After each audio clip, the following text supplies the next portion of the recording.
tuvo problemas como yo ahora, ¿tuvo usted con problemas con su familia por exponer su ateísmo? Sí. A ver, que el que me echó fue el que me dio la primera comunión, además fue con el que tuve la crisis final, la crisis definitiva. Fue el cura que me había dado la primera comunión, entonces la cosa no fue nada fácil. Y yo no sabía hasta qué punto estaba mi familia comprometida con la iglesia, hasta que cuando dije que yo no me creía nada de esto, me llevaron con el confesor de la familia. Mi familia tiene confesor. Primera noticia, a los 16 años me vine a enterar que mi familia tenía un confesor.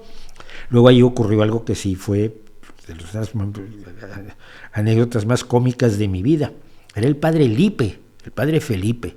Me llevaron al convento clandestino donde estaba Felipe, porque en aquel entonces México todavía se regía por las leyes, por la ley Calles y por la Constitución de 1917, y los conventos eran ilegales porque la libertad es un derecho irrenunciable según el concepto original de los constitucionalistas.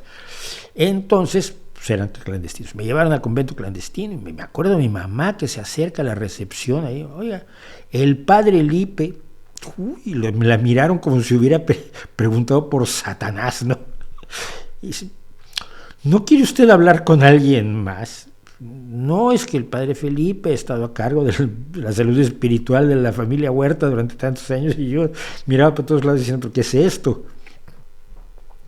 Y entonces cuchichean entre ellos y entran y sale un tipo con alzacuellos.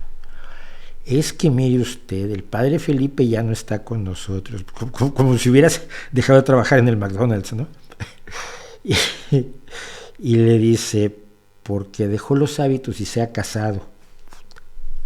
Yo me revolcaba de la risa, y no, o sea, yo puse cara así de, no puede estar pasando esto, pero si suelto la carcajada, mi madre me mata. Me pegaban a mí de pequeño.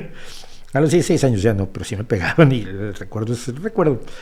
Y entonces fue genial. Entonces, si había dejado los hábitos, el confesor de la familia, a mí, ¿qué me iban a decir? Pues sí, me hicieron la vida muy difícil toda la vida, mientras tuve relación con mis tíos. Sí, fue. Y es una de las razones por las que escribí eso que tienes ahí abajo, que aquí no se ve.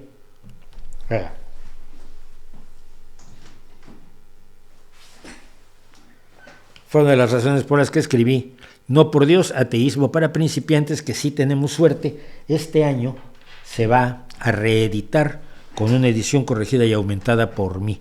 Pero sí, claro que tuve sus problemas, pero por otro lado tuve enormes satisfacciones y gracias me permitió acercarme a gente maravillosa y aprender cosas extraordinarias, entre otras cosas leer a Bertrand Russell, que siempre es sano y bueno.